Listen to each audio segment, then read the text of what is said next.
Howdy. Welcome back to Dion Talk. This is going to be a live stream where I ask you for a favor. I'm going to ask you a couple of times through this video. In the comments below, let me know what you've learned from me that had the biggest impact. What have I said that was the best advice or changed the way you look at investing or financial freedom or making work optional? So what I'm going to do in this video is I'm going to list out 12 of the concepts that I teach here on my channel. And there are more. So if one of the 12 that I mention has had the biggest impact on you, let me know. If something I don't mention had the biggest impact on you, let me know. I'm actually curious because I'm traveling. I'm in San Antonio, Texas today, and I want to make sure that what I'm doing here on YouTube is worth it. So I'm going to say this a couple times through the video for those people that log in a bit late during the live stream. If you're coming in Futureland, hello Futureland. I'm going to list 12 things that I teach consistently here on my channel, and I would like you to let me know which one had the biggest impact on you, or was it something that I don't list? The first thing that I want to talk about is I teach you that it's possible for you to reach financial freedom, for you to retire early. My goal is to teach the average individual that you can reach financial freedom in 10 years or less and make work completely optional, even if you're not starting from the best position. Has that had a big impact on you? The second thing I want to talk about, and one of the things I think I'm most known for in the real estate space, is the binder strategy. If you invest in rentals, it's a lot easier to find cash-flowing, good yield properties right on the MLS if you know you have a strategy that gets your tenants to ask you to raise the rent. Has that impacted your investing? The third thing on my list of 12, and I'm going to save 2 till the very end that seem to irritate a lot of people. But the third thing, and this is something I learned because I lost a decade when it came to investing. Missed out on 10 years of cash flow, appreciation, principal pay down. Could have made work optional a decade sooner, but I heard a sentence from my brother. One sentence, and this sentence made me lose that decade. He said, when I buy a rental property, 10 years later, or 11 years later, I get my money back. And I thought that was stupid. He had his money. He's going to invest and get his money back 11 years later. But then I realized, and this is the thing I teach, that when we buy a rental property, we're not spending money. What he meant was in 11 years, and now he's got it down to 6, in 6 years, he doubles his money. So this is what I teach. When we buy a rental property, we're not spending money. We're moving it. We take it from the bank and we put it in the property. It's still there. It's still ours. We can cash out, refinance. We could take out a home equity line of credit. We could sell and do a 1031. But then we generate cash flow. The fourth thing that I teach, and this is, I'm going to say this a couple times through the video for the people who log in that weren't here at the beginning. The goal of this video is for you to mention in the comments below, what have I shared with you as advice or information that had the biggest impact? And if it's one of these 12 things that I list, let me know. Let me know if it's something that isn't in this list of 12. The fourth thing that I teach people is 2 things about diversification. The first is that you don't diversify to become wealthy. You diversify once you're wealthy to protect the wealth. If you diversify in the beginning and have retirement accounts and stocks and crypto and try to run a business and invest in real estate, you'll be so spread out you won't be good at anything. But if you focus on one asset class and master it to become wealthy, then you diversify. That's the first thing. Then I also teach you that you can diversify in an asset class. I teach people that you can diversify by having your small multifamily properties more than 10 miles apart, close to several economic drivers, that you can have diversified tenant base, I go with about 1/3 military, 1/3 Section 8, and 1/3 working or retired. And I apologize if I'm distracted. There are actual demons in the background. I hope they don't get me. But you can diversify in an asset class and focus on that asset class. And then once you're wealthy, financially free, maybe retired early, then you diversify into more asset groups to protect your wealth. The fifth thing that I teach, and let me know if this has had an impact on you, is the two aspects that I use the phrase, the math of time on. The math of time is, in the first instance, a conversation that I have with my tenants that has made me, in a decade, never have one late or missing rent payment. I use the math of time in the conversation, and it's kind of a 3-step process. The first is letting tenants know they can pay their rent rate, they can pay their rent late. There is a binding lease between us, and they'll just have to pay the late fees. That's acceptable. We've agreed to it when we signed the document.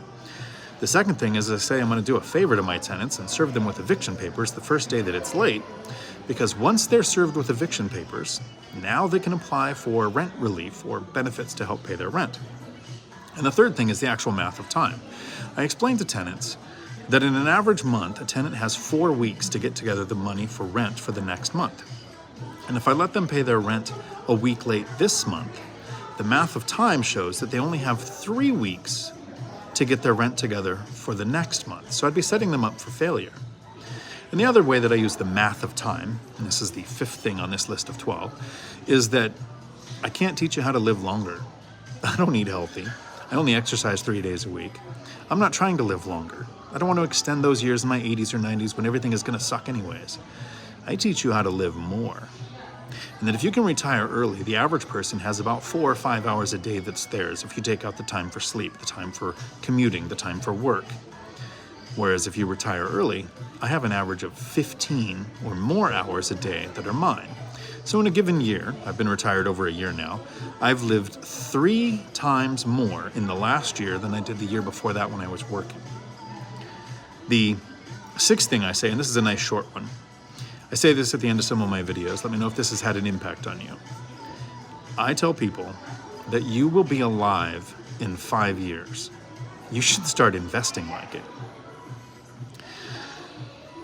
The 7th thing that I teach, and this is one that's getting close to the things that irritate people, but that's not until the last 2, is I don't want to invest for generational wealth. I actually don't want my kids thinking that their retirement depends on their dad dying. I want them to be motivated to do things on their own and reach their own financial milestones. Yes, they'll inherit millions, but I don't want them to think that they will. I tell them that when I'm 65, I'm going to marry an 18-year-old, and they're going to get everything. The best thing we can do for our kids, this is what I do teach you instead of generational wealth, is the best thing we can do for our kids is to not become a financial burden to them when we're so old we can't work anymore. And that's what financial freedom for me does for my kids. The 8th thing on this list of 12 things, and the purpose of this video is I'm going to ask you in the comments below to put in this piece of advice that I've given that has had the biggest impact on you. If it's out of this list of 12, great, let me know. If it's something I didn't mention in this, let me know. But the 8th thing, and this is another nice short one, is I teach people that there is no one right way, but there is a one right way for you. I reached financial freedom with buy and hold real estate and combined it with house hacking. But you can do it by starting and growing a business and growing it to the point where somebody else runs the day-to-day. You can do it by investing in stocks like Joe Kuhn did. He's here on YouTube, that's Joe Kuhn. You should check out his channel. He retired using stocks and the bucket method. Or you can invest in real estate. And even investing in real estate, there's no one right way. There's so many different ways to invest, but there is a one right way for you. The 9th thing on this list of 12 that I teach people is when to invest or pay off debt.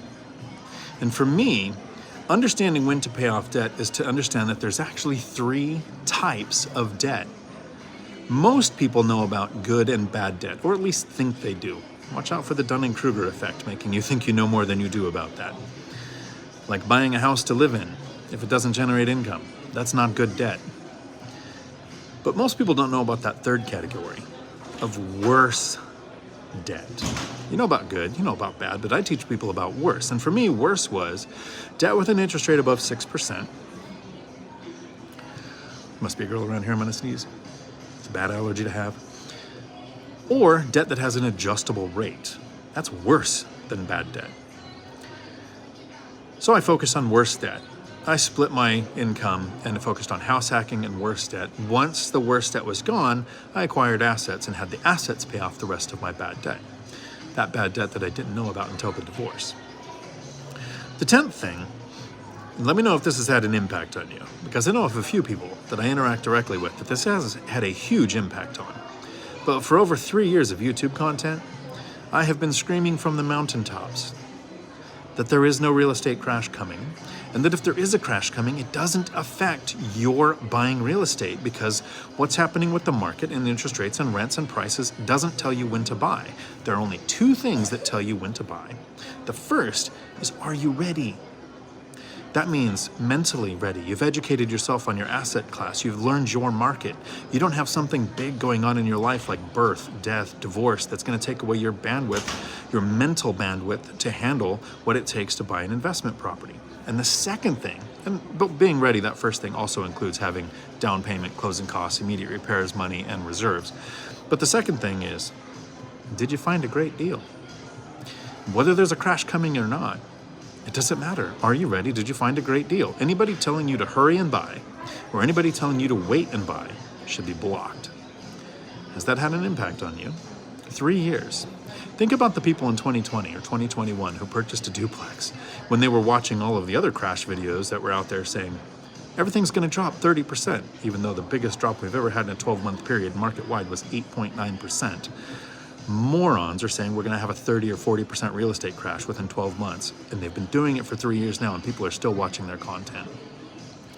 If you took action in 2020 or 2021 and purchased something, you've made hundreds of thousands of dollars in appreciation. If you didn't, think of what you've lost out on.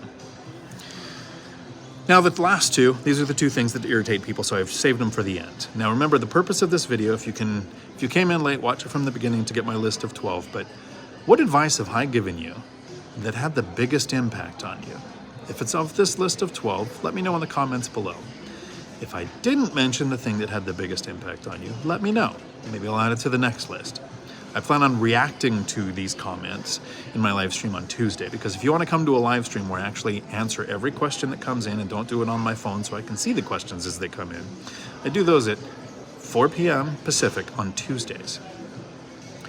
But the 11th thing, the first thing that seems to irritate people of my last 2, is if you want to retire early, remember that's the caveat, if you want to retire early, retirement accounts suck. There are 3 people who make money off of your retirement accounts, and it isn't you. The first is the government. Have you met them? Do you think taxes are going to be less in the future? Are you hoping to retire broke? So yes, the government's going to make more money if you delay your taxes with a retirement account. The second person that makes money off your retirement account is your employer.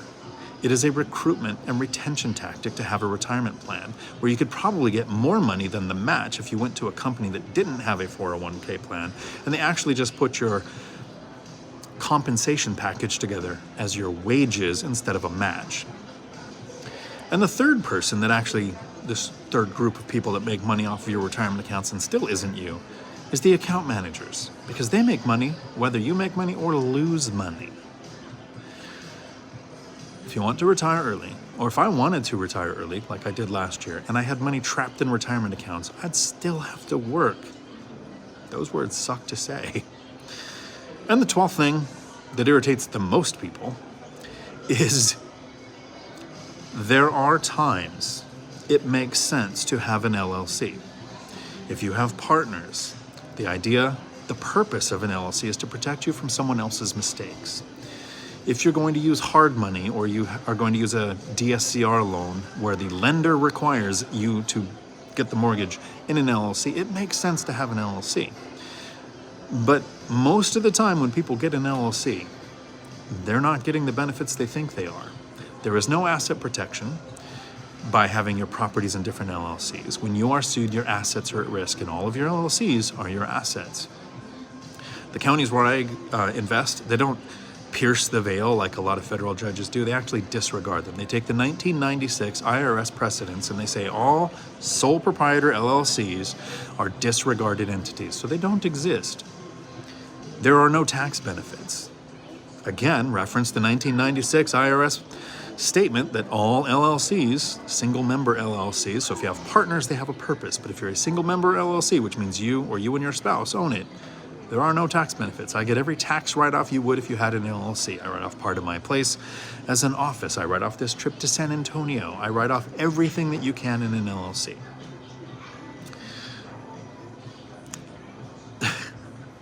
This has been a list of 12 things, and I'm hoping I didn't irritate anybody until those last two.